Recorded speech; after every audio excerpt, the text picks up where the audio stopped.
আসসালামু আলাইকুম। মোর্শেদ শোভন স্বাগত জানাচ্ছি এনটিভির সকালের খবরে। ক্রাউন সিমেন্ট শিরোনাম দেখছিলেন, এবারে নিয়ে যাচ্ছি পুরো খবরে।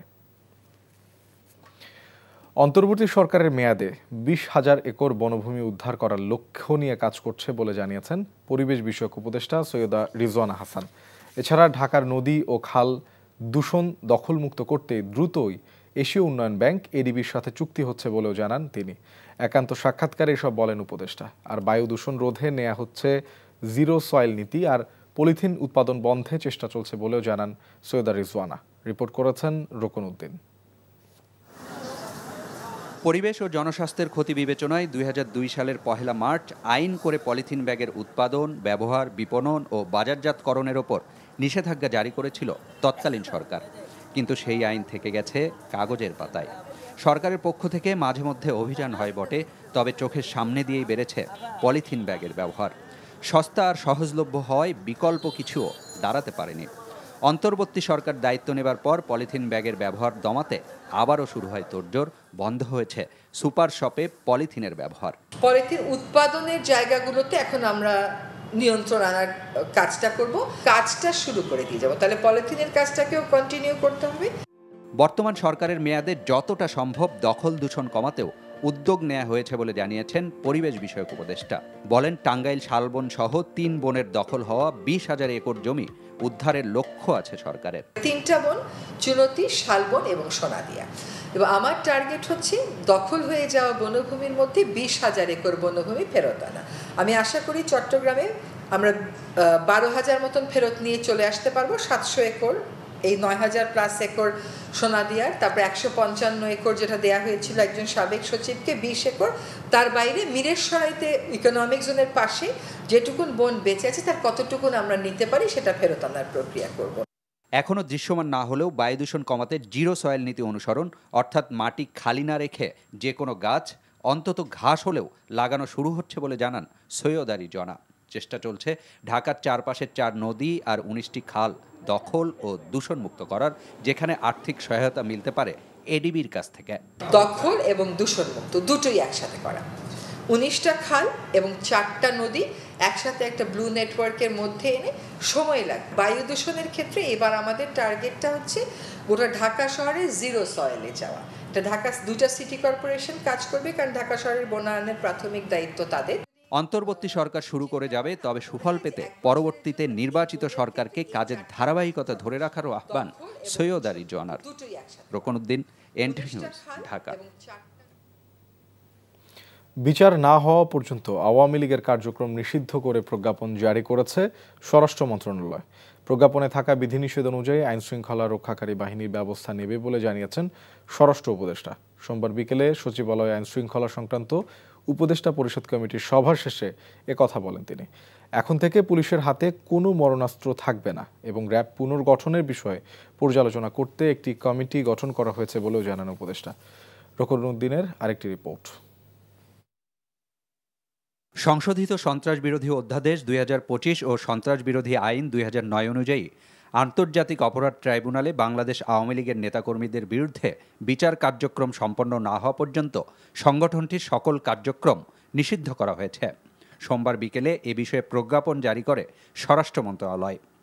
নিষিদ্ধ থাকবে এর সকল অঙ্গ সংগঠন, সহযোগী সংগঠন ও ভাতৃপ্রতিম সংগঠনের কার্যক্রম। প্রজ্ঞাপন অনুযায়ী এখন থেকে আওয়ামী লীগের কোনো কিছু গণমাধ্যম, অনলাইন ও সামাজিক যোগাযোগ মাধ্যমে প্রচার করা যাবে না। দলটি মিছিল, সমাবেশ, সম্মেলন সহ কোনো কর্মকাণ্ডও পরিচালনা করতে পারবে না। এখন প্রজ্ঞাপনে যে ধরনের ইনস্ট্রাকশন আছে আমরা ওই ধরনের মধ্যেই কাজ করব। সোমবার বিকেলে সচিবালয়ে আইন শৃঙ্খলা সংক্রান্ত উপদেষ্টা পরিষদ কমিটির সভায় কোরবানি ঈদের আগে তৈরি পোশাক কর্মীদের বেতন বোনাস দেবার সিদ্ধান্ত হয়। এছাড়া বৈঠকে সিদ্ধান্ত হয় পুলিশ ও র্যাব নিয়েও। র্যাব এই পুনর্গঠন কিভাবে হবে, এটা এই নামে থাকবে কিনা, এই ড্রেস থাকবে কিনা, বা এই ফোর্স থাকবে কিনা, বা কিভাবে অর্গানাইজ হবে, ওইটা একজন উপদেষ্টার নেতৃত্বে একটা কমিটি করে দেওয়া হয়েছে এবং কয়েকটা বাহিনীর হেডদের এটা মেম্বার করে দেওয়া হয়েছে। পুলিশের হাতে যেন আর কোনো মরণাস্ত্র না থাকে, এইগুলি তাদের জমা দিয়ে দিতে হবে। এপি ব্যাটালিয়নের হাতে থাকবে।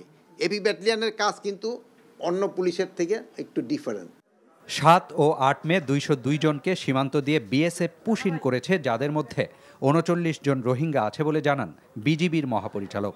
এছাড়া 5 জন রোহিঙ্গা ভারতের UNHCR-এ নিবন্ধন করা।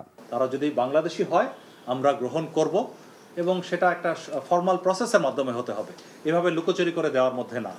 এখন পর্যন্ত পুশ ইন করাদের মধ্য থেকে ভারতীয়দের ফেরানোর পাশাপাশি এমন পুশ ইন ঠেকাতে ভারতের পররাষ্ট্র মন্ত্রণালয়ের সাথে যোগাযোগ করা হচ্ছে বলেও জানান তিনি। Roknuddin, NTV news, Dhaka. আওয়ামী লীগের কার্যক্রম নিষিদ্ধের সিদ্ধান্ত দেশের মানুষ সহ বিশ্বের কাছে গ্রহণযোগ্য হয়েছে বলে দাবি করেছেন প্রধান উপদেষ্টার প্রেস সচিব শফিকুল আলম। সোমবার ঢাকা রিপোর্টার্স ইউনিটি DRU আয়োজিত মিট দ্য রিপোর্টার্স অনুষ্ঠানে তিনি এমন দাবি করেন। আওয়ামী লীগের কার্যক্রম নিষিদ্ধ করায় দেশের সকল মানুষ স্বস্তির নিঃশ্বাস ফেলেছে বলেও জানান শফিকুল আলম। শেয়ার বাজার নিয়ে সরকারের উদ্যোগ বিষয়ে জানতে চাইলে তিনি বলেন, এক ডাকাত ছড়িয়ে নতুন ডাকাত বসানো কোনো সমাধান নয়। বাজার চাঙ্গা করতে হলে নির্মোহ বিনিয়োগ আনার কথাও বলেন প্রেস সচিব। বর্তমান অন্তর্বর্তীকালীন সরকার ৭১কে পূর্ণভাবে ধারণ করে বলেও মন্তব্য করেন শফিকুল আলম। ৫,০০০ টাকা বেতন দেওয়া হয়, ১০,০০০ টাকা বেতন দেওয়া হয়। এই যে বাংলাদেশে যারা জুলাই অভ্যুত্থানে ছিলেন সমস্ত পার্টির সাপোর্ট ছিল এই আমাদের যে ডিসিশনের পিছনে। আর আপনি বলছেন যে কনসালটেশন, সবার সাথে কনসালটেশন হয়েছে, তো এটা তো আমাদের বলা লাগবে না, আমরা সবার সাথে কথা বলেছি। দু একজন ছোটোখাটো দু একটা প্রোটেস্ট হতে পারে, বাট সমস্ত বড় বড় দলগুলো সবার যে ডিসিশনটা এসছে এটা ইউনিভার্সালি অ্যাকসেপ্টেড হয়েছে। আওয়ামী লীগ নিষিদ্ধে জারি করা প্রজ্ঞাপন অন্য কোনো রাজনৈতিক দল বা মুক্ত মতের মানুষের মত প্রকাশের স্বাধীনতাকে ক্ষুণ্ণ করবে না বলে বিবৃতি দিয়েছে অন্তর্বর্তী সরকার। সোমবার রাতে প্রধান উপদেষ্টার প্রেস উইংয়ের এক বিবৃতিতে বলা হয়, আওয়ামী লীগের কোনো কর্মকাণ্ড দলটি সম্পর্কে সরকারের গৃহীত বিভিন্ন পদক্ষেপের যৌক্তিক, গঠনমূলক বা আইনানুগ বিশ্লেষণ বা মত প্রদান এই প্রজ্ঞাপন দ্বারা খর্বিত করা হয়নি।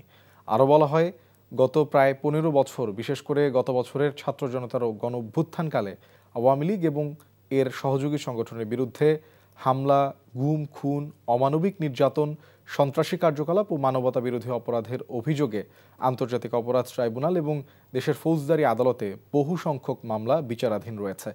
এই বিচার কাজ যাতে নির্বিঘ্ন হয় সেজন্য এই প্রজ্ঞাপন জারি করা হয়েছে। 37 শিক্ষার্থীকে শোকজের প্রতিবাদে খুলনা প্রকৌশল ও প্রযুক্তি বিশ্ববিদ্যালয়ের শিক্ষার্থীরা ক্যাম্পাসে বিক্ষোভ মিছিল করেছে।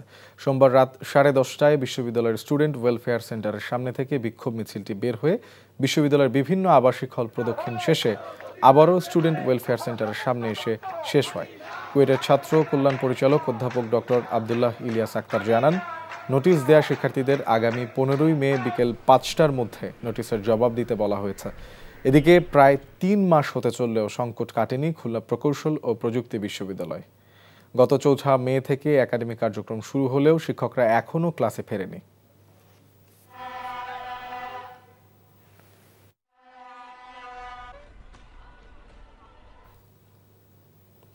বরিশাল বিশ্ববিদ্যালয়ের উপাচার্য অধ্যাপক ডক্টর সুচিতা শারমিনের অপসারণের দাবিতে এবার আমরণ অনশনে বসেছে শিক্ষার্থীরা। সোমবার রাত 9:30টায় চলমান একাডেমিক শাটডাউন কর্মসূচির পাশাপাশি নতুন এই কর্মসূচি শুরু করে তারা। এর আগে জরুরি এক সংবাদ সম্মেলনে শিক্ষার্থীরা জানান, উপাচার্যকে ক্যাম্পাসে অবাঞ্ছিত ঘোষণা করা হয়েছে। 28 দিন ধরে চলমান আন্দোলনের কোনো পর্যায়ে তিনি শিক্ষার্থীদের সাথে যোগাযোগ করেনি বলেও জানায় শিক্ষার্থীরা। এদিকে সোমবার শিক্ষার্থীদের ডাকা একাডেমিক ও প্রশাসনিক শাটডাউনে বরিশাল বিশ্ববিদ্যালয়ের অচল অবস্থা দেখা দিয়েছে। দিনভর 25টি বিভাগের পরীক্ষা চললেও শিক্ষার্থীদের ক্লাস করতে দেখা যায়নি। শিক্ষার্থীদের আন্দোলনের সংহতি জানিয়ে বিবৃতি ও সংবাদ সম্মেলন করেছেন শিক্ষকরা। কর্মকর্তা কর্মচারীদের একাংশ শিক্ষার্থীদের আন্দোলনে যোগ দিয়েছেন। ছবির মতো সুন্দর সাজানো গোছানো বান্দরবনের রুমা উপজেলার মুনলাই পাড়া, তবে পর্যটক কমে যাওয়া ও পানির তীব্র সংকট সহ নানা সমস্যায় সৌন্দর্য হারাতে বসেছে। এসব সমস্যার সমাধান চান স্থানীয়রা। বান্দরবান থেকে আলাউদ্দিন শাহরিয়ারের পাঠানো রিপোর্ট। সাজানো গোছানো পরিবারটি পাহাড়ের পরিচ্ছন্ন একটি গ্রাম মুনলাই পাড়া। পর্যটনের অপার সম্ভাবনাময় এই গ্রামটি যে কারো নজর কাড়বে। স্থানীয়রা জানায় 1983 সালে 30টি বম জনগোষ্ঠীর পরিবার এই গ্রামের শুরু থেকেই সৌন্দর্য বর্ধন, পরিষ্কার পরিচ্ছন্নতা নিয়ে সচেতন ছিলেন।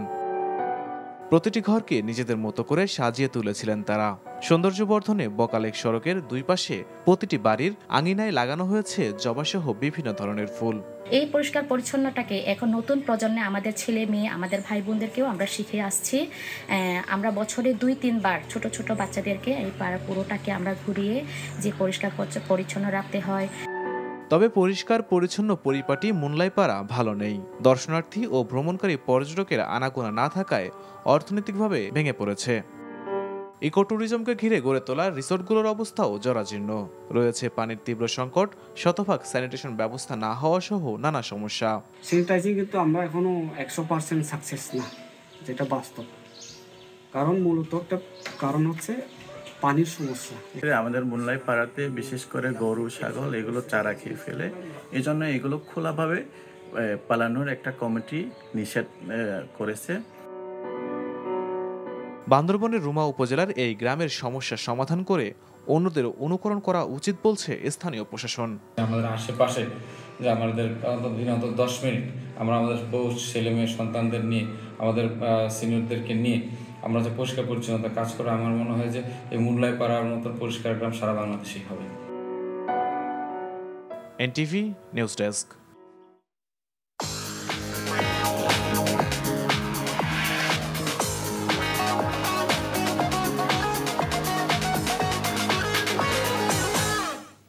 এবারে মার্কেন্টাইল ব্যাংক অর্থনীতির খবর।